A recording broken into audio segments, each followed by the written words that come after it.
In the darkness of Friday nights, when the veil between worlds grows thin and shadows dance with unseen forces, there exists a warning that has echoed through centuries of Islamic tradition.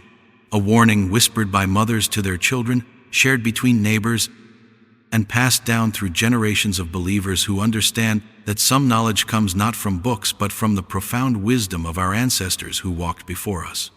This is not merely superstition born from fearful minds, but a truth rooted in the very fabric of Islamic understanding about the unseen world, the realm of spirits, and the profound spiritual significance of sacred times and sacred places. The cemetery on Friday night becomes a threshold, a place where the boundaries between the world of the living and the realm of spirits grow fragile and permeable. It is here, in these moments when darkness embraces the earth and the souls of the departed rest in their graves, that something extraordinary and terrifying can occur. For those who dared to venture near these sacred grounds during the blessed night of Jumu'ah, when the prayers of the faithful have risen to the heavens and the spiritual energy of the day still lingers in the air, they may find themselves accompanied by more than just their own shadow on the journey home. The graves themselves hold secrets that the living mind struggles to comprehend. Beneath the earth, wrapped in shrouds and embraced by the soil, lie the bodies of those who once walked among us, who once laughed, wept, loved, and worshipped alongside the living. But death, as taught by Prophet Muhammad, peace be upon him, is not an end but a transition, a passage from one state of existence to another. The soul, that divine breath that Allah breathed into Adam, peace be upon him, when he created the first human being, does not simply vanish when the heart stops beating and the lungs cease their rhythm. Instead, it enters a realm that exists parallel to our own, a dimension where time moves differently, where the rules that govern the physical world no longer apply with the same certainty. Friday night carries with it a spiritual weight that the believing heart can feel without explanation. It is the night that follows the most blessed day of the week, the day when Muslims gather in mosques around the world to perform the congregational prayer that strengthens the bonds of brotherhood and sisterhood in faith. It is the day when supplications are answered, when hearts are purified through collective worship, and when the mercy of Allah descends upon His servants like gentle rain upon parched earth. But as this blessed day transitions into night, as the sun sets and darkness claims the sky, the spiritual energy that has been building throughout the day does not simply dissipate into nothingness. The Islamic understanding of the unseen world teaches us that spirits, souls, and entities that exist beyond our normal perception become more active during certain times and in certain places. The cemetery, where the faithful are laid to rest facing the Qibla, where verses from the Holy Quran are recited over the graves, and where tears of loved ones have watered the earth, becomes a focal point for this spiritual activity. The souls of the righteous dead, those who lived their lives in submission to Allah and who followed the guidance of His messenger, peace be upon him, are said to be in a state of peace and tranquility in their graves. They experience the blessings of paradise even before the day of judgment, their graves becoming gardens from the gardens of paradise itself. But not all who lie beneath the earth rest in such peace. Islamic tradition speaks of those whose graves become pits from the pits of hell, those who rejected the truth during their lifetime, who oppressed others, who turned away from the guidance that was offered to them through the prophets and messengers of Allah. These souls exist in a state of torment and anguish, their spiritual energy chaotic and disturbing, capable of affecting the world of the living in ways that the rational mind finds difficult to accept, but which the heart of the believer knows to be true. When someone walks past the cemetery on Friday night, particularly if they do so with fear in their heart, with guilt weighing upon their conscience, or with a soul that is not protected by the remembrance of Allah, they create a spiritual opening through which these restless spirits can attach themselves. The attachment is not random or arbitrary, but follows spiritual laws that govern the interaction between the seen and unseen worlds. Fear attracts fear. Darkness draws darkness. And a heart that is not illuminated by faith becomes vulnerable to influences that the protected soul would naturally repel. The phenomenon of spirits following someone home from the cemetery is not unique to Islamic tradition, but finds expression in cultures around the world, suggesting a universal truth about the nature of death, spirits, and the continuation of consciousness beyond physical existence. However, Islamic teaching provides a framework for understanding these experiences that goes beyond mere folklore or superstition. The Quran speaks explicitly about the world of spirits, about jinn who can see us while we cannot see them, about angels who record our deeds and protect us from harm, and about the souls of the dead who remain conscious and aware in their graves. The journey home from such an encounter becomes a spiritual test that many do not realize they are facing. The spirits that attach themselves to the living are drawn by various factors, some seeking help or communication, others motivated by loneliness or unfinished business from their earthly existence, and still others driven by malevolent intentions that reflect the state of their souls at the time of death. The person who finds themselves followed does not always immediately recognize what has occurred.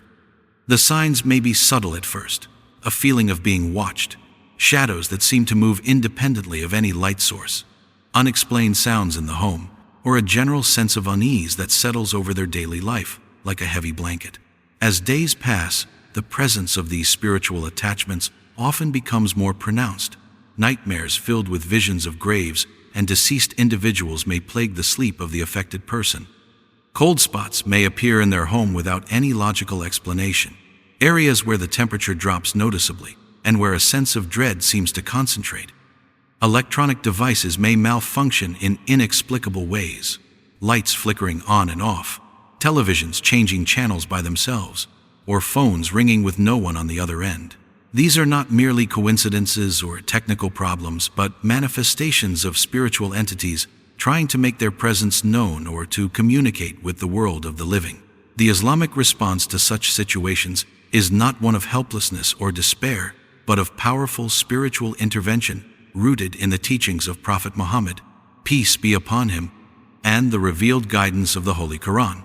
The first line of defense against spiritual attachment is, and has always been, the regular recitation of protective prayers and verses from the Quran.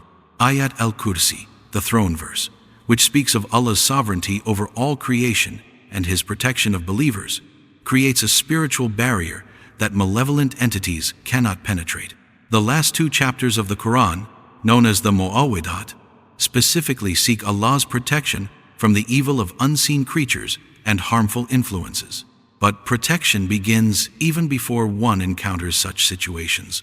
The believer who maintains regular prayers, who begins each day with the morning supplications taught by the Prophet, peace be upon him, and who ends each day with the evening remembrance of Allah, creates around themselves a spiritual fortress that provides protection from harmful influences both seen and unseen.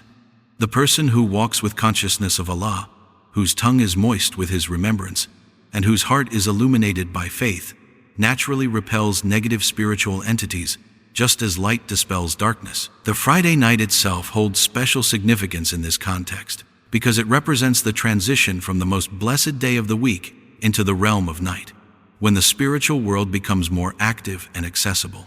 The prayers that were offered during Friday congregational worship, the verses of Quran that were recited, and the collective supplications of the faithful create a spiritual atmosphere that can either attract beneficial spiritual influences or, for those who are not properly protected, make them more susceptible to negative attachments. Traditional Islamic scholarship has long recognized the reality of spiritual attachment and has developed comprehensive methodologies for dealing with such situations. The process of spiritual cleansing, known in Arabic as Ruqyah, involves the systematic recitation of specific verses from the Quran, combined with supplications and prayers that invoke Allah's protection and command harmful spirits to depart. This practice is not considered superstition or folklore, but is recognized as a legitimate form of spiritual healing that addresses problems that conventional medicine and psychology cannot reach. The verses most commonly used in Ruqyah include the opening chapter of the Quran, Al-Fatiha, which is considered a cure for both physical and spiritual ailments. The verse of the throne, Ayat al-Kursi, which establishes Allah's absolute authority over all creation and His power to protect believers from harm. The last three chapters of the Quran, which specifically seek refuge from evil influences and harmful entities. These verses are not merely recited as words, but are understood to carry divine power that can transform spiritual reality and provide protection that no human force can offer. The process of spiritual cleansing often requires patience and persistence because spiritual attachments can be stubborn and resistant to removal, particularly if they have been present for an extended period, or if the affected person continues to engage in behaviors that make them spiritually vulnerable. The person seeking healing must typically increase their regular worship, maintain strict adherence to Islamic ethical guidelines, and often undergo a period of intensive spiritual purification that includes increased prayer, fasting, charity, and remembrance of Allah. In many cases, the family and community play crucial roles in the healing process. The Islamic understanding of spiritual reality recognizes that human beings are not isolated individuals, but are connected to each other and to the spiritual realm in ways that affect their well-being. When one member of a family or community is affected by spiritual attachment, it can influence others around them, creating ripple effects that extend beyond the individual case. Therefore, the response often involves collective prayer, community support, and the participation of knowledgeable religious leaders who can guide the process of spiritual healing. The phenomenon of spirits following someone home from the cemetery also serves as a powerful reminder of the reality of death and the continuation of consciousness beyond physical existence.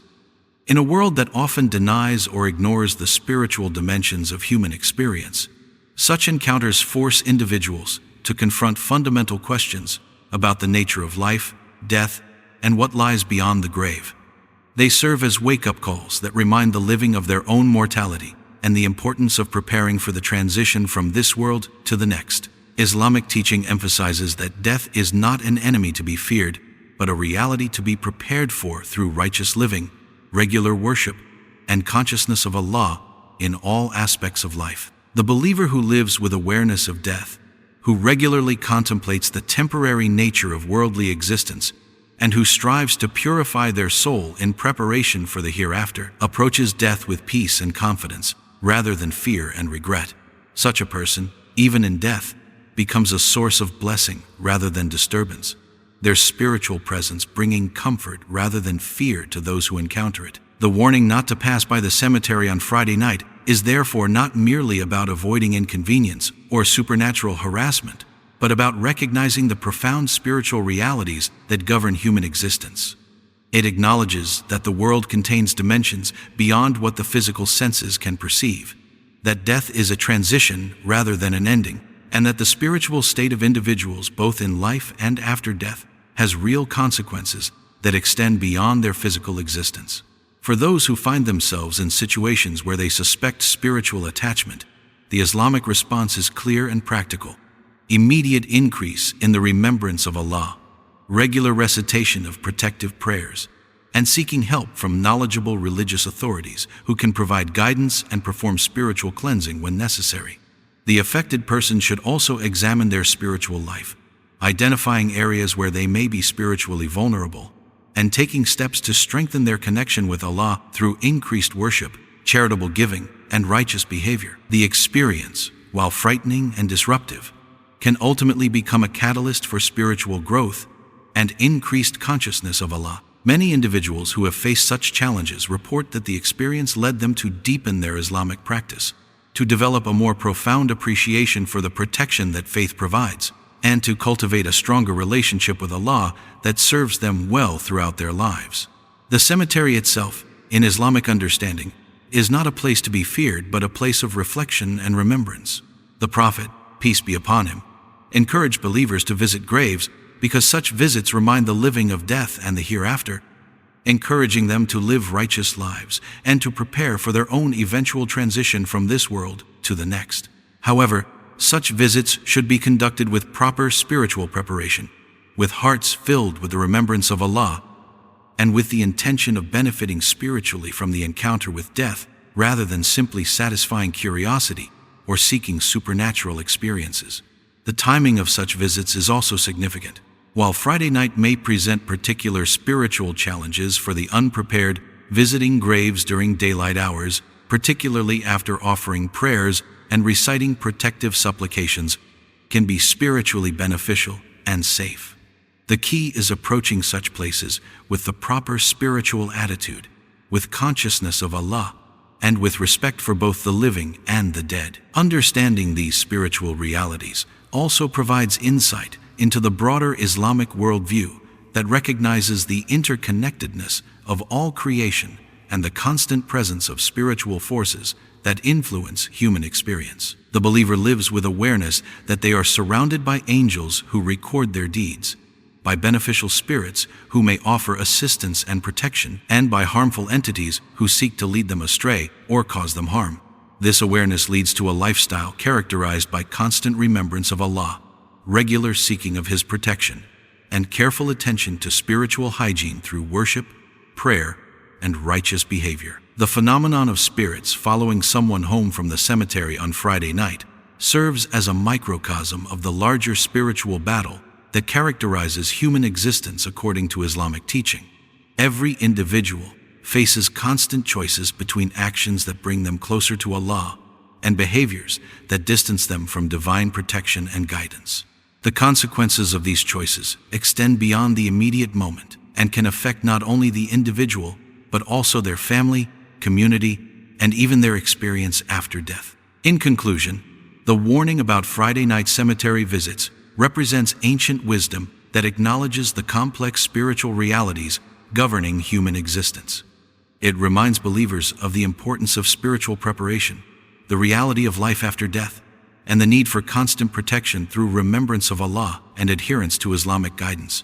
Rather than being dismissed as superstition, such warnings should be understood as practical spiritual advice that helps believers navigate safely through a world filled with both seen and unseen challenges, maintaining their spiritual health and protecting themselves from influences that could harm their relationship with Allah and their well-being in both this world and the next.